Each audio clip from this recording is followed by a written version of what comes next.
When Foodie first encountered Nader, she was having somewhat of an identity crisis, I believe. Having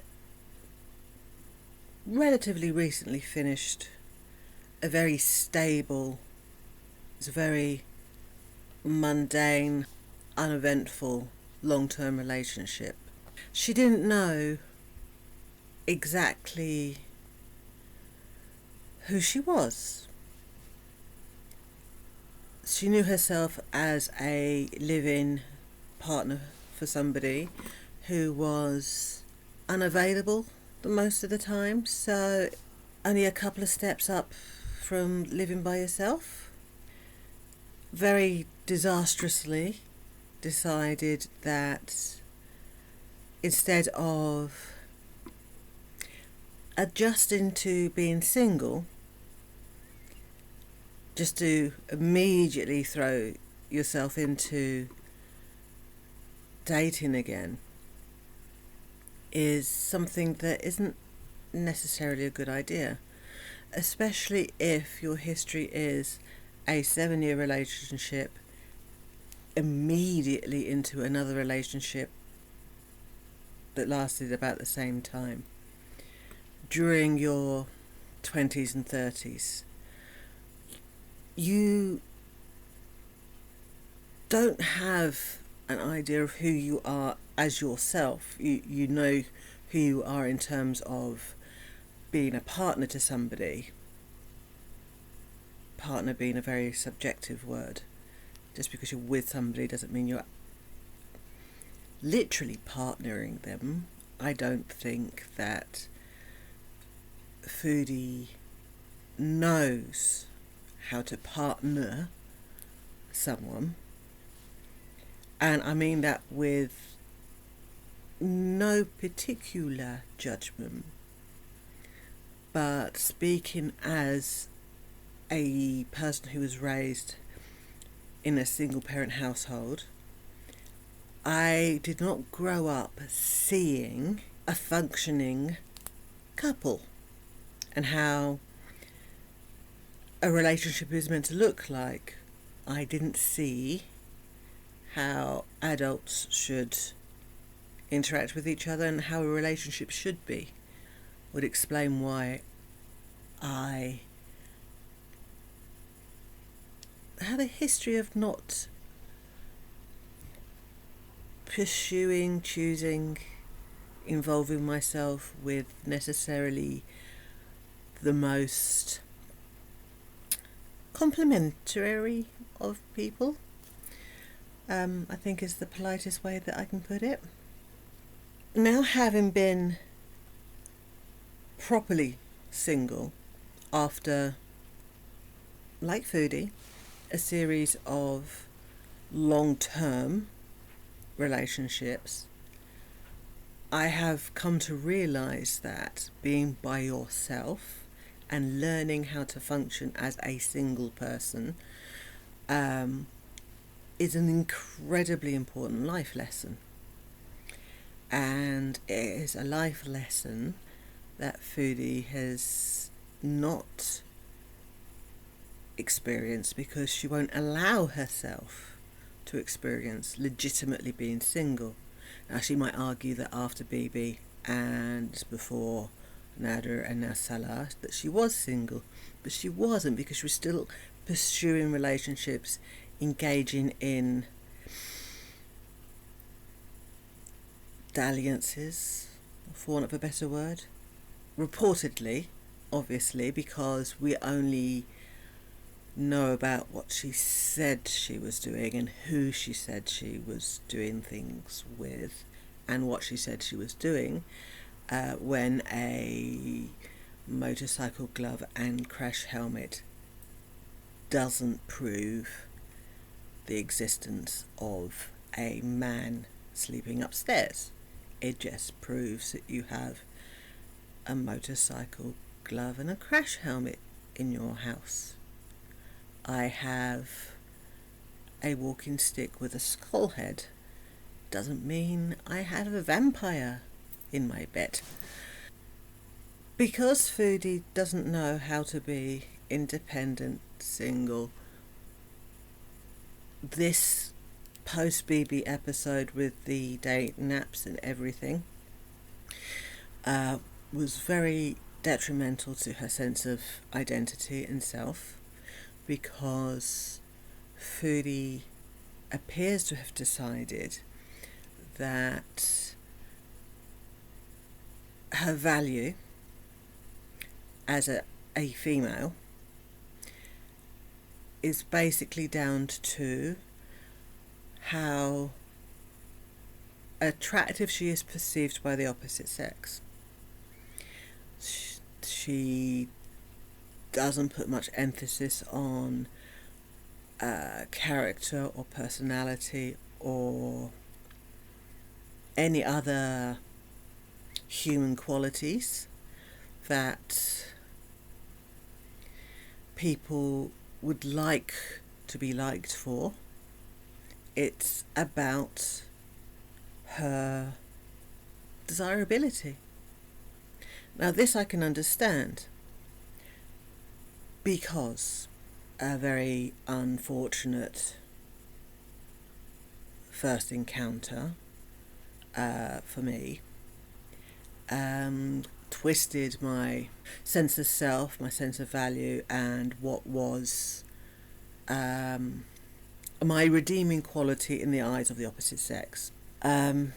Basically, my first experience was,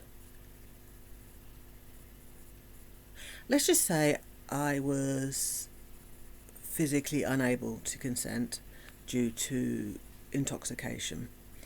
And so my brain decided that to interpret this trauma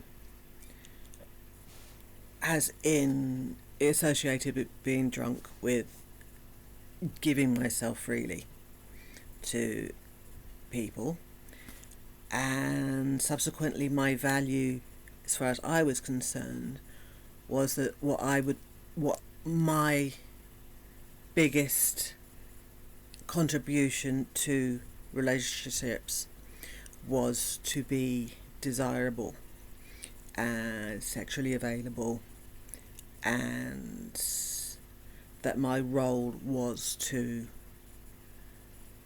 satisfy that. With age, obviously, in terms of the superficial level of it, your desirability,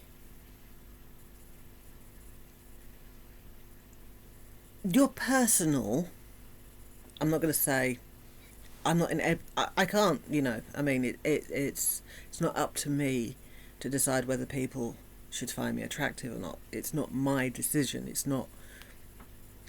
But my perception of myself would be that obviously with age and other factors that desirability becomes less. And so the two ways that you can deal with this is either fall to pieces over it because your whole sense of what made you worthy is going, or you'll step back and think, well, is it really that important anyway? I might have taken it a step even further to the actually, what's the big deal about being in a relationship? It's a lot of hassle. It's not done me much good, I can tell you that. So, Chantel's identity in terms of her relationship with men is always been about desirability. Right from the get-go, right from beginning. Now, I think, in part, a big part of this is because of her perceived rejection from her father. Now, I say perceived because her father left because her mother kicked him out. So he didn't leave because he was rejecting Foodie. He left because he was no longer welcome. What compounded this, though, was once he was out of the household, his lack of involvement was a rejection of sorts, a refusal to acknowledge, a pushing away of responsibilities, and to a young child that would have compounded the feelings of rejection. And in order to win the affection of a parent, a child will try to be what they think the parent wants. And I would imagine that in Foodie's case, it was to be cute and sweet and adorable and whatever. And as she grew, that manifested into the adult version of cute and sweet and whatever, that includes, you know, the coy, the flirtatiousness, the overt sexuality, and all that lot. Also, with being rejected by boys at school, and so we've got a cycle of being rejected by the opposite sex, and then finding that the only time that she got attention from the opposite sex was when they were taking advantage of her, which is what happened to me. And that twists into a perception of, well, that's the only thing I'm good for, that's the only thing that I have to offer. And then you become a kind of a caricature of yourself. After BB, she was floundering. She was trying to get attention. She wanted a relationship desperately. She wanted to feel needed. She wanted to feel desired. And all she found was hookups, which added to how she already felt. And then came Nader. Now, trauma bonding is something that can happen within a matter of days. But I would argue that the trauma bond that Foodie developed with Nader literally happened within the 24-hour period of them first meeting, because the experience was A, so sexually charged, but B, the whole physical, mental, psychological experience was intensified by the use of illegal substances. So you've got the dopamine hit of the act, you've got the other feel-good chemicals of the literal chemicals, and although the whole thing could have been interpreted as being very aggressive and very toxic from the immediate get-go, what we have is a highly sexual situation which Foodie feeds off, because that's her whole central core to what makes her desirable, intensified with illegal substances. So Foodie trauma bonded with Nader very quickly, very intensely. The subsequent relationship isn't quite the right word, but what happened afterwards was 3 weeks of intense bombardment of the feel-good chemicals, and we know that Foodie is an addict, and this is no different. And then a year of Foodie trying to recapture that high, but being rejected. And because she was rejected, it fell back to her feelings of being a child and being rejected by her father. And because of this, her need to be accepted by her father was transferred to her need to be accepted and acknowledged by Nader. The more he said, I am not in a relationship with you, I don't want you, etc., etc., the more Foodie needed his acceptance, his approval, his acknowledgement, with the fact that she needed the high. So the experience was, I'm not going to say cosmic, but it was not,